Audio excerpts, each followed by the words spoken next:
Hello, welcome back to Caves of Qud. And yeah, no, this there was no Uber Nostrum, so I'm gonna have a quick look at Ezra.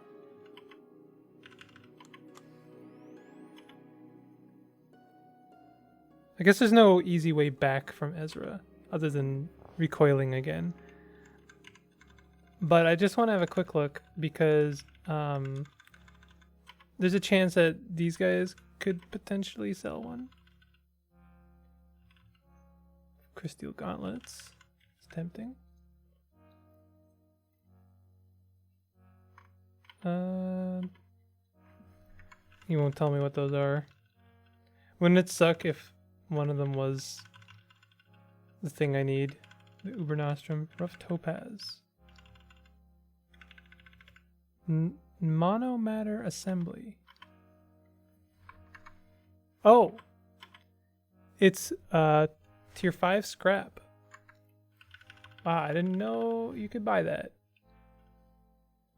I guess that makes sense. You can buy other forms of scrap, right? Okay, so nothing from the plant. Let's check our friend Ela. Spiked maghammer resonance grenade. What is a resonance grenade?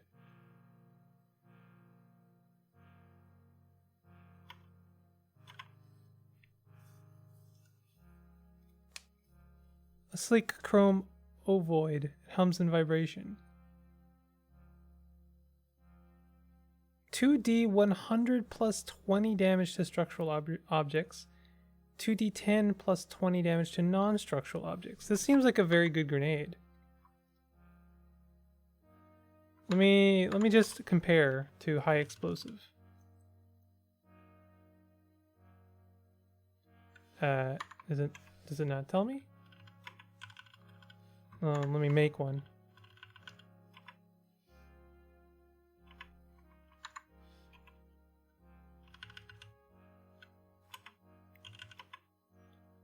It doesn't tell me. So, I mean, I know I'm saving for other things, but this seems like a very good purchase for me. So I'm going to go ahead and do that. It's also not very expensive. I'm trying not to sell books, but that is like my best form of fodder right now. Trade fodder, I mean. So I'm going to go ahead and do that. Sorry. It sucks. I don't want to do that, but I have to do that if I want to buy stuff anyway. Let's go ahead and I think we will recoil to Gritgate.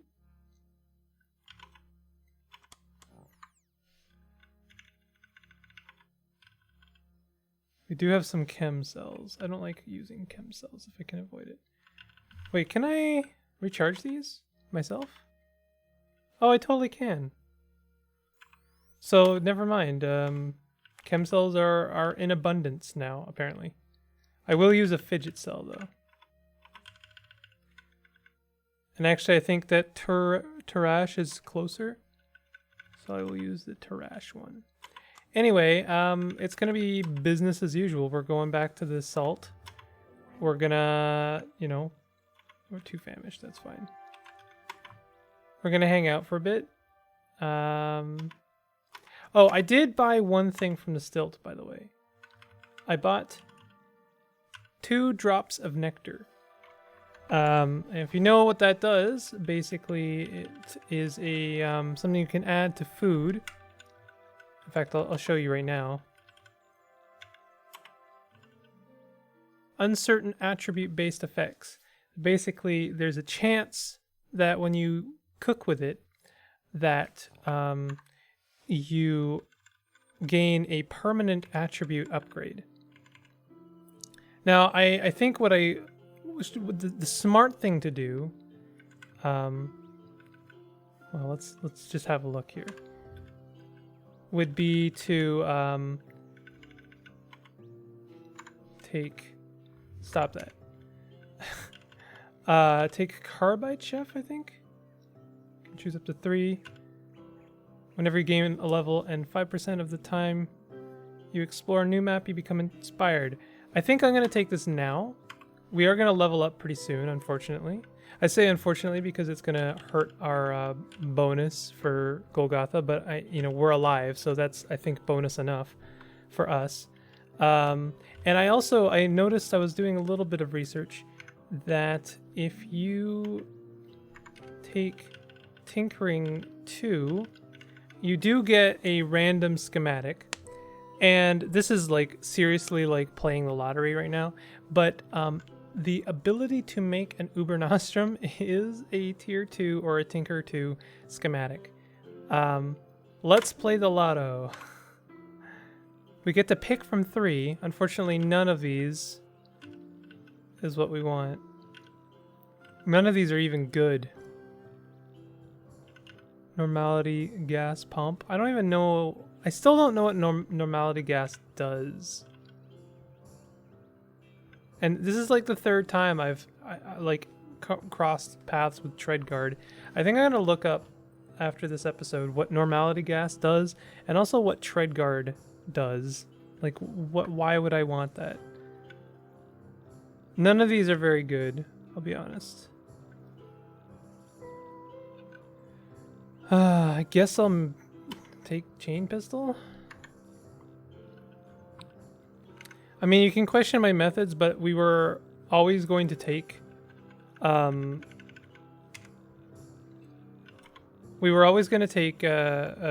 Tinker 2. And Carbide Chef is just a good take. So the goal here is not to use the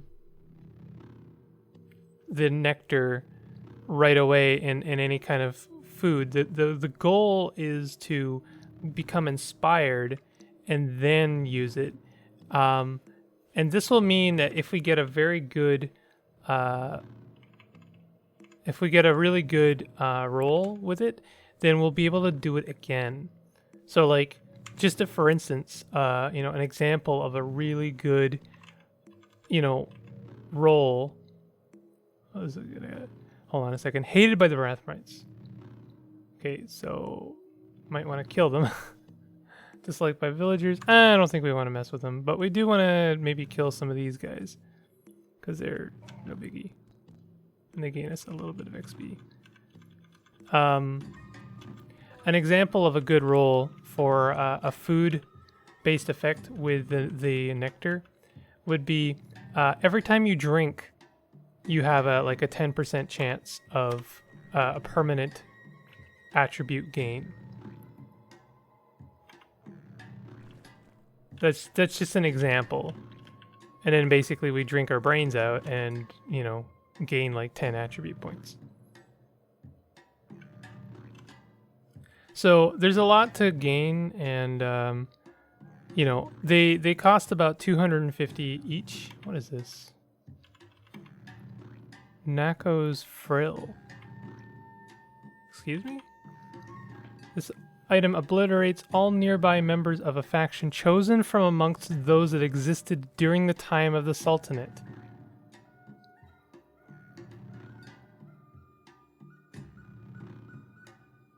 That is a very complicated thing that I don't understand. What is it doing here?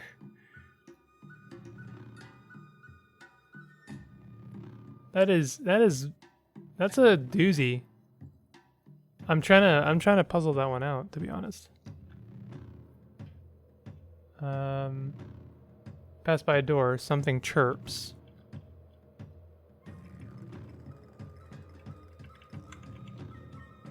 What's chirping?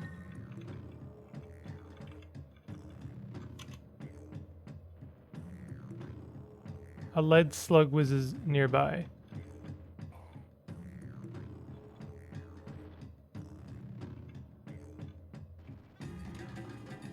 There's some baddies here. There's a chain gun. So now what we want to do... Target, chat, look.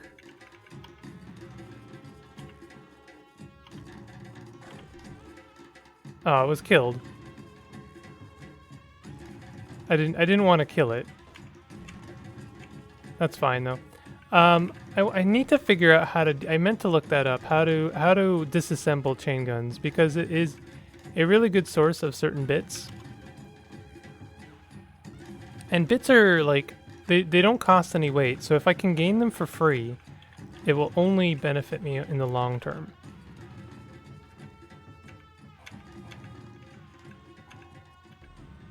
Oof. Flashbang grenade.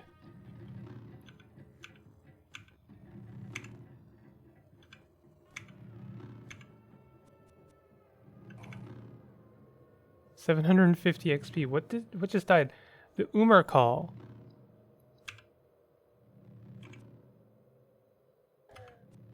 I don't even know what an Umar call is, but we killed it. It was worth quite a lot of XP. Fork-horned helm. Ooh. Well, that's a nice get. It's too bad we've like ruined our reputation with goat folk. What is our reputation with goat folk anyway? Yeah, I mean, it's actually not completely unsalvageable, but we'd have to get very lucky.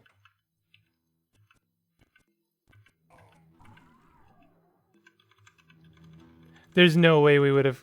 At this point, there's no way we're going to complete the Golgotha quest before we level up. So I'm giving up on that officially. I shouldn't have given all those books up. Basically, like, leveling us up to, like, almost 19 in the first place. That kind of screwed us. We would have gone to Golgotha by now if I hadn't lost my arm. I'm not just saying that. I know it's very easy to say, well, I would have gone to Golgotha like 4 episodes ago, you know, but oh, you know, it's not the right time of the season. It's a little bit nippy, you know, like best time to go to Golgotha, as you know, is in the summertime.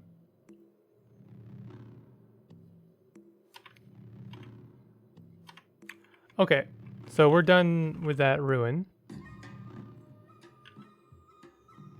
You swallow with inspiration to cook a mouth-watering meal. Okay, so this is it. And we're also very hungry. Let's choose some ingredients to cook with. So, water and thirst-based effects. I think we want to do vine wafer. I always say wine wafer. I almost say wine wafer. Fungus-based effects, regeneration, healing-based effects. We want to do something like very predictable. Simple disease prevention. So I think we want to do vine wafer and drop of nectar. That is my... we're going to do it. Let's do it. Smidgen of honorable cinnamon into a pot and stir. 25% chance to gain +1 strength, agility, toughness, intelligence, willpower, and ego permanently. You thirst at half rate. Okay, so that is a good roll. I was expecting it to do that whenever we drink or something like that, but this is good too.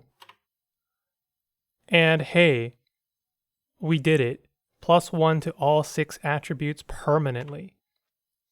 That is amazing.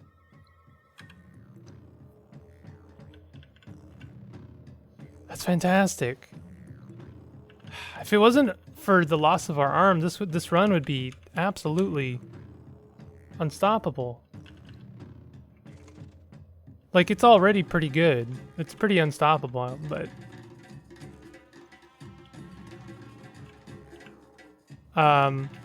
you know, even without one of our arms.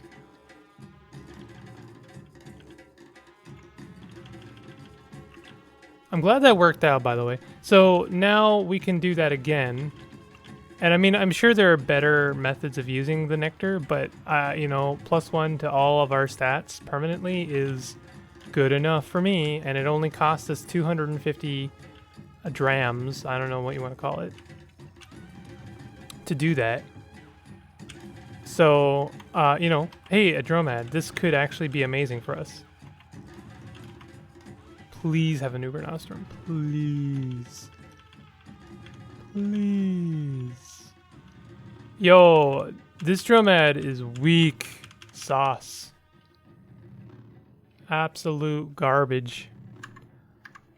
Oh well.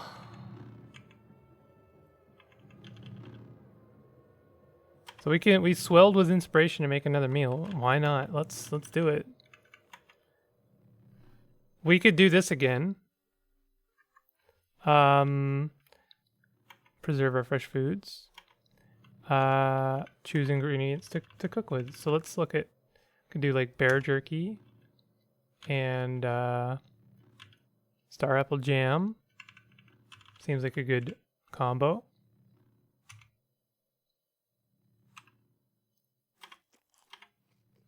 So yeah, you get to pick your effect is the nice thing. Whenever you take damage, there's an 8 to 10% chance you heal the full 15% of the time. 8 to 10% chance you heal. Well, I mean, this is a really good effect right here. 10% chance you heal to full 15% of the time. That's really misleading. It sounds like I'm rolling the dice twice every time I take damage. I'm eating again. Actually, let's eat one more time. We can. Okay, cool. You relax by the warmth of the fire. I was looking at the workshop.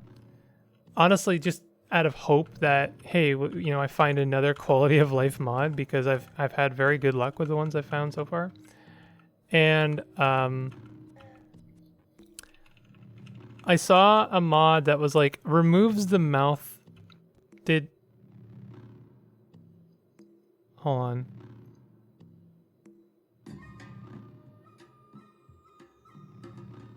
I think the GNU just took some damage. They're all hostile.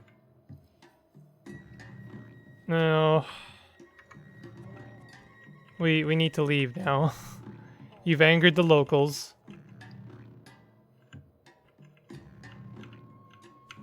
That's one of my party members is using some kind of missile weapon, and he missed and hit the GNU. Let's we're gonna wait a little bit to recover. I think our crocodile is injured, so let's wait like 300 turns. There's a mod to remove the mouth noises when you're like by the campfire. There's an extra soundtrack. It's actually the one I use at the end of my videos. I wonder if I need to give my crocodile here some water. Give items. I'm gonna give him a little bit of water. 5 drams, perfect.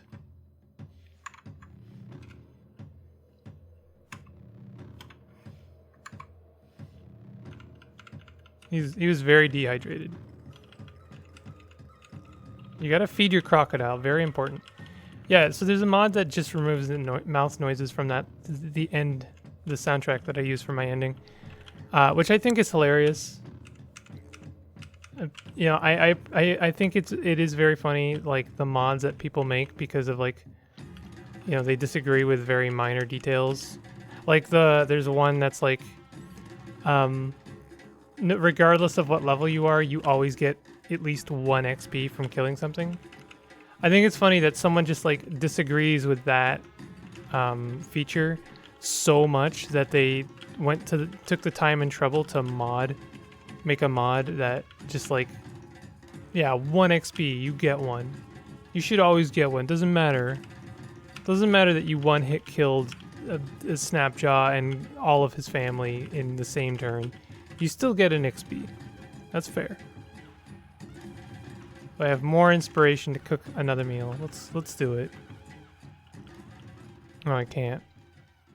I can preserve my exotic foods though. Like luminous horse shrooms. Why not? Let's do it. 16 servings of freeze-dried horse shrooms. I think we're pretty much close to the bottom of the world. Getting there anyway.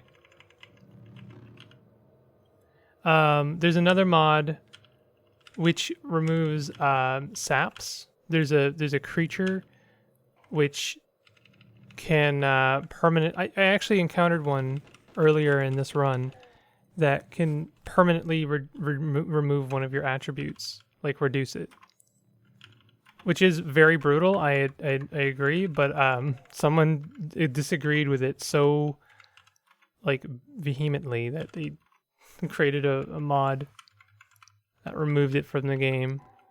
And then there's another mod as a response to that mod, which I believe adds more of them. That's like, seriously, I love it. It's hilarious to me.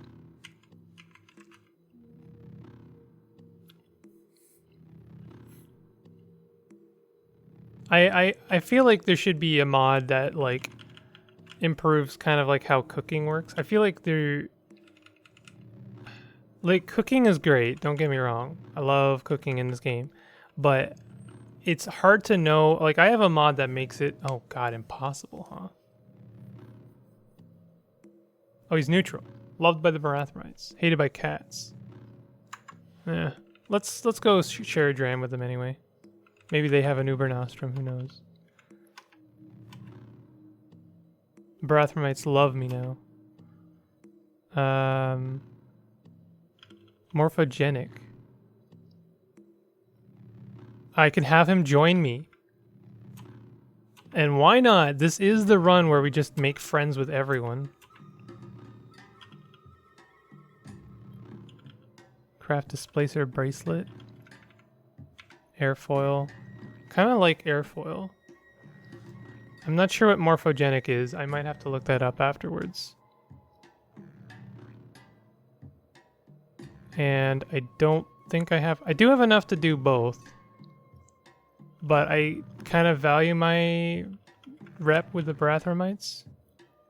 I gain all of his friends too, is the thing. Oh my goodness.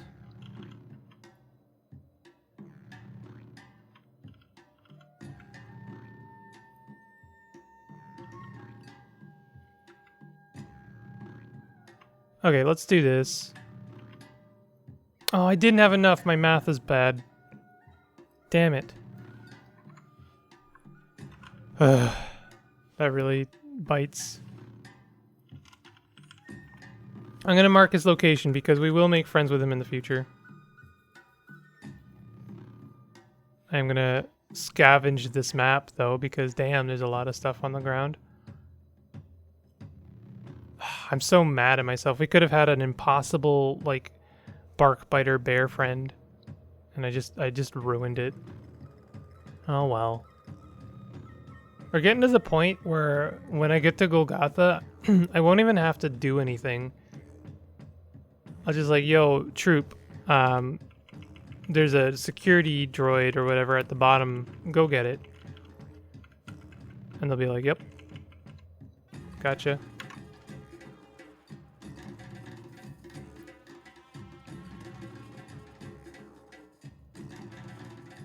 If I was able to, if I had done Golgotha already, I would be able to get this bear because then I would be able to, I would have more rep with the Barathmites. Oh well. Can't tell you how much that actually does bum me out a little bit. Oh, is it? Just a random statue, huh? While wandering around Tabal, Kothrashid stumbled upon a clan of succulents performing a secret ritual. Because of her philosophical eyes, they furiously rebuked her and declared her a villain to their kind. I'd apparently already read that one.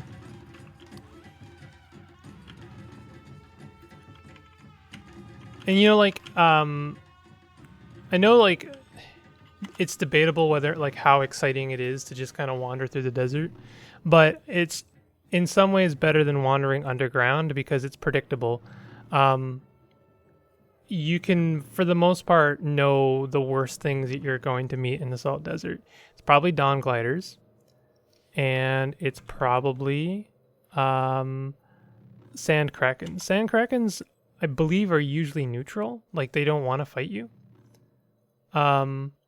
And it's also useful to find them. Like, they're one of the best, like, sold corpses in the game, but it's a whole thing. I've gone through it before, but basically, if you can sell a sand kraken corpse, it's thousands of drams of water value.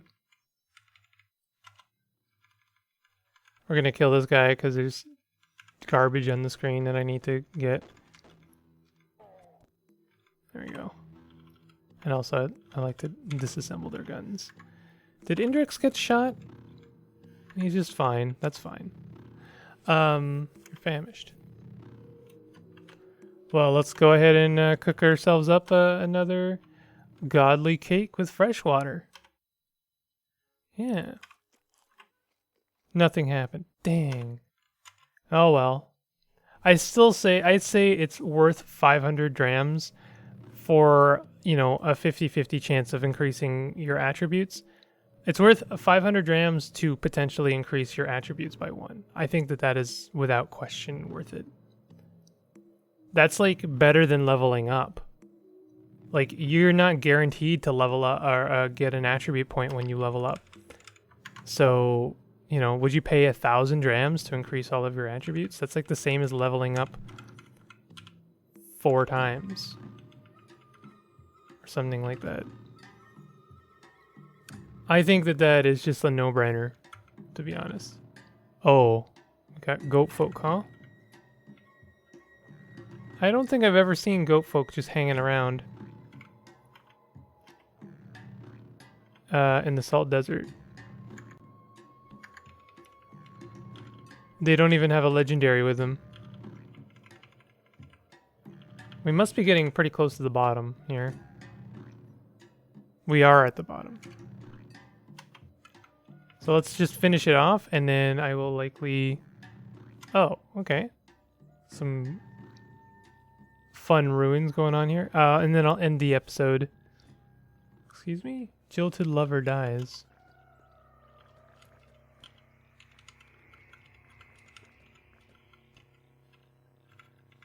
I mean, find something. Oh, plastic tree. How good is that? Not at all. I think there's some fresh water. Oh, there's stairs down. Do I, you know, have a look? I think probably I do. If it's just the underground, I'm not gonna mess with it. What is this stuff? Compound bow. Nothing really good. Shade oil. That's pretty nice, actually. Fried processing core.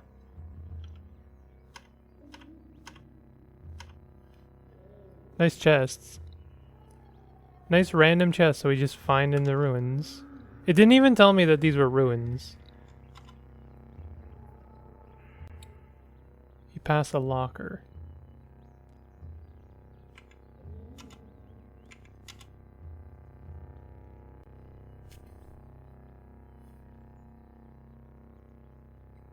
So what I'll do is I'll have a quick look. Whoa! The ground shakes violently. You take 3 damage from falling rocks. What was that?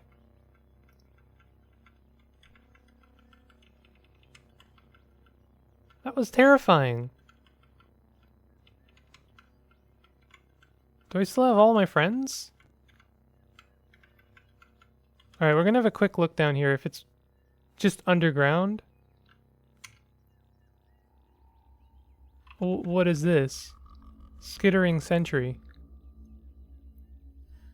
I've never seen that.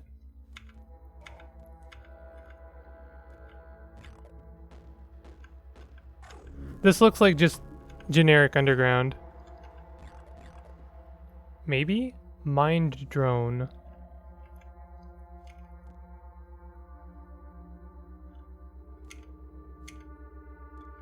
This is very strange. Graph tech.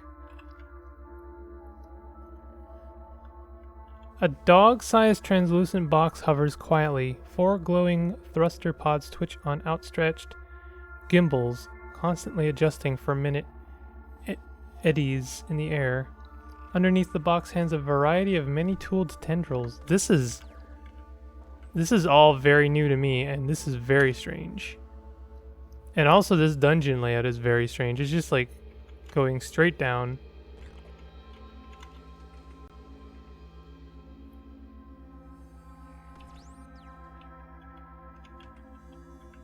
What kind of dog is this? Cyberized feral dog. This is like a ruin filled with like weird robots.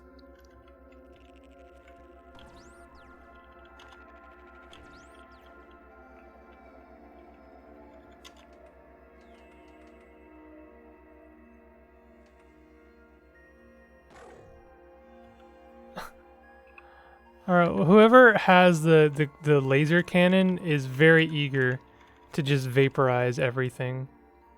I worry that one day they're gonna miss and hit me and just vaporize me. Oh, there's more violent shaking. That is very scary. Oh, cool, Chemso. Just the animation on that is really spooky.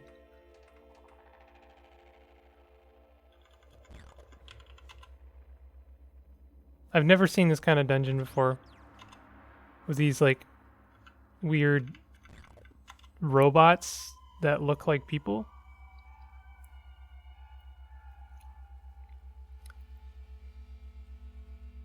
I think still more shaking. Salve injector. It's kind of nice. That's it.